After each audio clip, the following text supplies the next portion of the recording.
How to print using tablet or phone na walang wifi at walang data.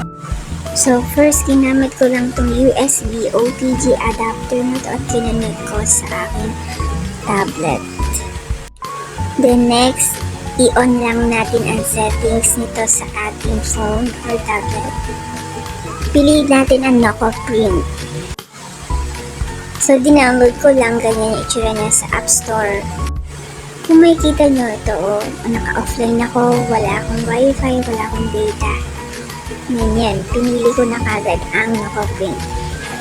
Then, i-open mo lang ang folder sa Drive na nakasave na as PDF. Pero, kahit hindi naman PDF, pwede naman diretso picture ka mag-print.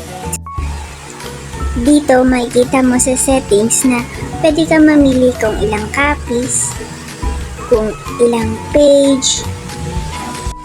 So, pinili ko 25 copies. So, yan, pwede ka mamili kung odd, even, or mga selected page, or pwedeng checkan mo lang dyan sa screen.